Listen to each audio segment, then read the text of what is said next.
शौर्य नाम का लड़का दिल्ली के एक पुराने इलाके में अपने परिवार के साथ रहता था। उनका घर 3 मंजिला था, लेकिन ज्यादातर समय लोग ऊपर की मंजिलों पर ही रहते थे। ग्राउंड फ्लोर पर सिर्फ एक बड़ा कमरा था, जिसे शौर्य ने अपना बेडरूम बना लिया था।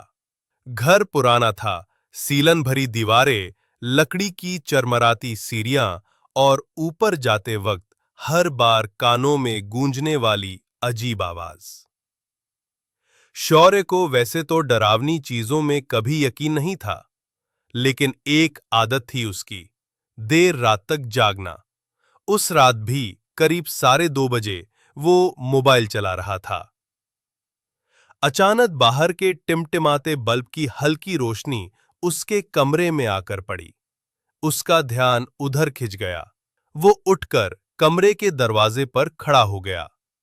दरवाजा खुला और सामने सीढ़ियां थीं, जो सीधे ऊपर पहली मंजिल तक जाती थीं। और तभी उसने देखा, सीढ़ियों के बिल्कुल टॉप पर कोई बैठा हुआ था। अंधेरे में लिपटा, लेकिन साफ दिख रहा था कि वो आकृति इंसान जैसी थी। शौर्य ने सोचा, शायद भाई होगा या कोई और, पर अगले ही पल उसका दिल धक से रह गया। वो चेहरा बिल्कुल इंसान जैसा नहीं था। आधी शक्ल अंधेरे में डूबी हुई और आंखें सीधी उसकी तरफ गड़ी हुईं, पलक तक नहीं झपकी। शौर्य की सांसें तेज हो गईं। उसने धीरे से आवाज लगाई, कौन है वहां?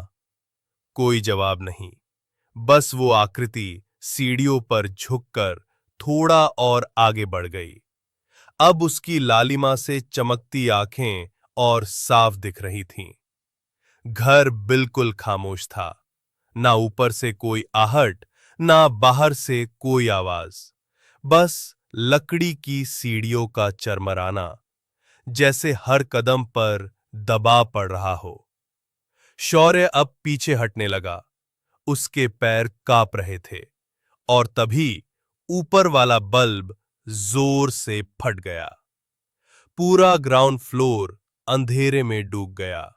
अगले ही पल शौर्य के कान के बिल्कुल पास एक फुसफुसाहट गूंजी, तुम तो नीचे ही रहते हो, तुम्हें ऊपर आने की जरूरत नहीं पड़ेगी। उसका पूरा शरीर सुन्न हो गया।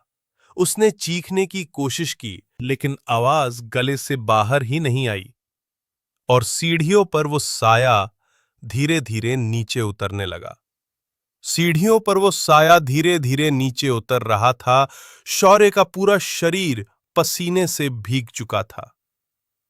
उसने हिम्मत जुटाई और कमरे की तरफ भागने के लिए पीछे मुड़ा, लेकिन उसके पैरों के नीचे जमीन ठंडी हो गई। उसने नीचे देखा, फर्श पर गीले पैरों के निशान थे, जो उसके कमरे से बाहर निकलते हुए सीढ़ियों की तरफ जा रहे थे। यानी वो चीज तो पहले से ही उसके कमरे के अंदर थी।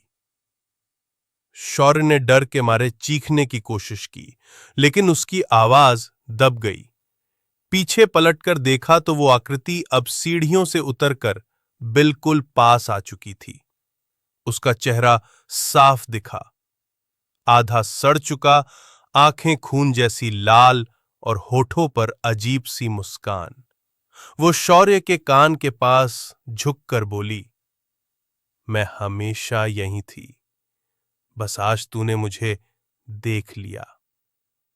अगले ही पल घर की सारी लाइट्स अपने आप जल उठीं, पर सीढ़ियों पर ना कोई साया था, ना कोई इंसान, और कमरे का दरवाजा अंदर से बंद हो चुका था।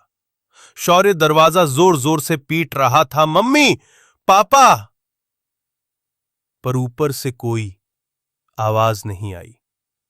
कमरे की दीवारें अब हल्की हल्की खुरचने जैसी आवाज करने लगीं, जैसे कोई अंदर ही अंदर से नाखून रगड़ रहा हो। अचानक उसकी नजर मेज पर रखे शीशे पर पड़ी। उसमें उसका चेहरा तो दिख रहा था, लेकिन पीछे दो और परछाइयां खड़ी थीं, और दोनों उसी लाल आंखों वाली आकृति जैसी। शौर्य घबराकर मुड़ा। पीछे कोई नहीं था, लेकिन शीशे में वो दोनों परछाइयां अब और नजदीक आ चुकी थीं। उसका दम घुटने लगा। उसने भागकर खिड़की खोली। बाहर कूदने ही वाला था कि अचानक खिड़की अपने आप बंद हो गई और कांच में दरार पड़ गई। दरवाजा अपने आप खुला और सीढ़ियों पर वही लाल आंखों वाला साया खड़ा था, लेकिन अब अकेला नहीं। उसके पीछे कई और परछाइयां खड़ी थीं, हर एक इंसान जैसी, पर चेहरा बिल्कुल धुंधला। सब एक साथ नीचे उतरने लगे। कमरे में अंधेरा और गहरा होता गया। फुसफुसाहटें गूंजने लगी। ये घर हमारा है, तू यहां अकेला नहीं है, तेरा कमरा तेरी कब्र है। शौर की आंखें धीरे धीरे बंद होने लगीं। उसका शरीर जमीन पर गिर पड़ा।